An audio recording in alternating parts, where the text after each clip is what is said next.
sulpot kay 1863 ra nga register. Legislation ay ang basihan karon igalay suon. Sa tinuod, dili day ang Biblia. So diyan ka, mahimo kang pinakauna na tinuuan kung sundon nimo ang pulong sa Dios. From Genesis to Revelation. God bless everyone.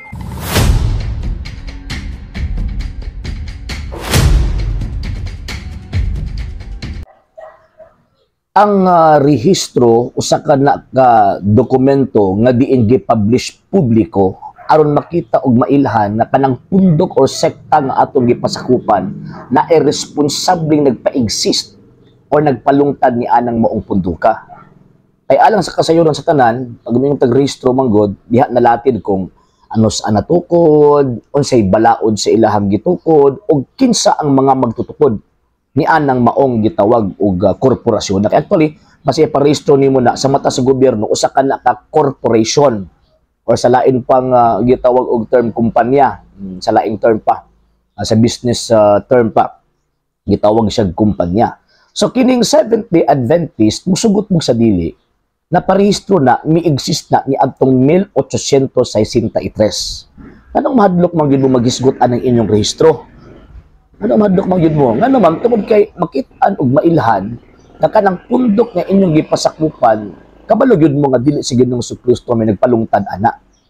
Nga naman sa hinungdan, na kanang inyong pundok, kanang sektang nga inyong gipasakupan, na irresponsableng magtutukod nga mga Amerikano nga resulta sa pagkapalpak ni William Miller ni adtong 1844. Mo nga mahadlok mo og tawag anang rehistro or mahadlok mo nga isgutan ang maong rehistro ngano man kay mga pangka man ang inyong bakak sa inyong pagpangangkon nga kamo iya na Ginoong Jesucristo.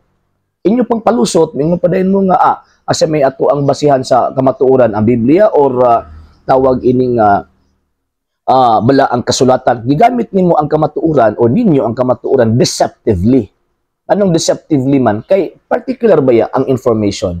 Kung mingon taog-tawag ka ng rehistro, nagapunting ka na sa eksistensya, nagapunting ka na sa origin sa existensya, origin og existensya sa pundok nga imong gipasakupan o sa sekta nga imong gipasakupan. Ang Biblia naghata ng pagpamatuod sa iglesia gitukod ni Kristo na nagsukad pagud sa unang siglo. Na dili gayud maputol, dili gayud gitawag og mawala. So mo bitaw nga mobasi og tawag anang rehistro ang mga defensor katoliko nga naman paghatag og pruweba na kanang inyong pagpangangkon bakak kanang inyong pagpangangkon dili pinuod. Nga naman, kaya di man muhaom ang inyong tawag ining eksistensya subay sa nakasulat sa balaang kasulatan. Ang giingon na Ginoong Jesucristo, ako magauban kaninyo kanunay hangtod sa katapusan sa kalibutan. Anos aman nagisuti niya ni apong 12:33. Katong pagsugo niya sa iyang mga apostol, pagpanglakos sa kalibutan o pagwali. O niya, karon kung tinuod mo, nahimo baka kung si Ginoong Jesucristo, kaningon gud siya, ako magauban kaninyo kanunay hangtod sa katapusan sa kalibutan. So from 33 AD until now, wag yun muhunong si Kristo sa pag-uban sa iyang iglesia. Kung tinuod mo, buti pasabot, before 1863, wala pa day Kristo, wala day gibunan si Kristo anang panahon na. So nahimo baka ko ng Ginoong Jesucristo kung tinuod mo. Number 2, ang balaang kasulatan, mahimo siyang gitawag og lig-on nga basihanan kung nakas tinuod nga simbahan.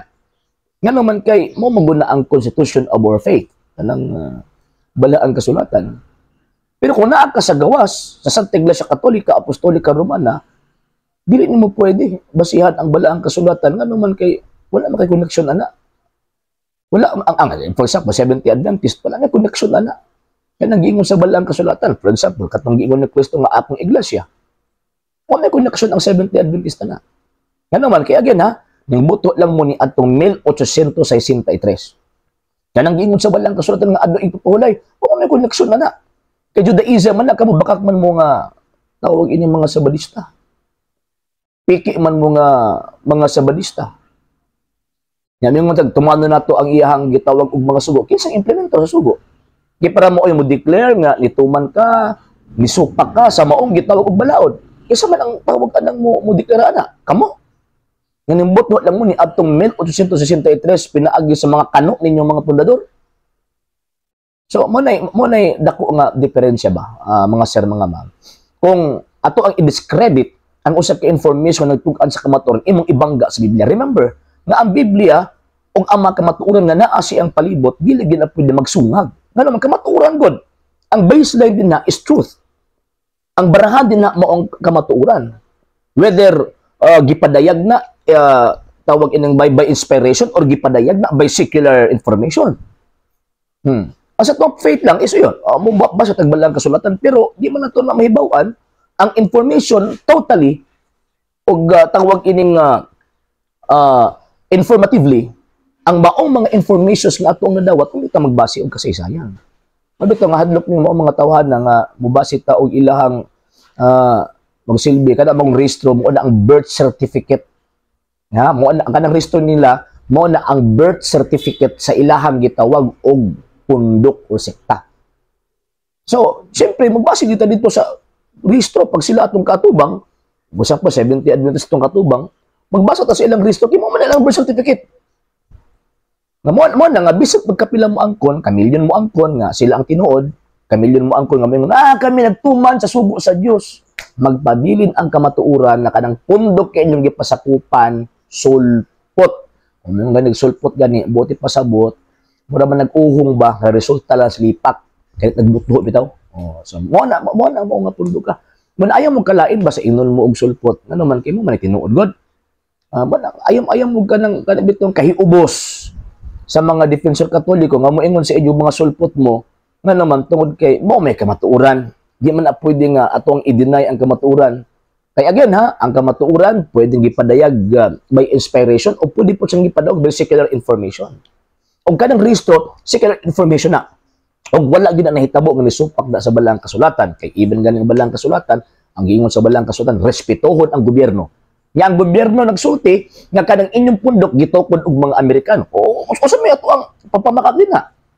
Diba? O sa may ato ang kanang gihimo nga violation against sa sugo sa Dios. Diba? Ang giingon sa usa sa 10 kasugo ayaw pagpamakak. Man giingon, pag musulti og Kristo sa inyong eksistensya. Pag musulti ang mga defensor katoliko sa inyong eksistensya. Basihan sa inyong Kristo pagpamakak na. Nga inyo pang ibangga ang rehistro ug ang Biblia. Mo na mga tao nga mihimog argumento nga palusot. Palusot man gud na.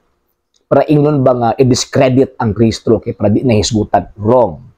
Dili na pwede. Ngano man kay again ha, dili ka makakaplag og tama nga pagsabot sa imong gibasa sa Biblia kung dili ka makaila sa kasaysayan sa sektang imong gipasakupan.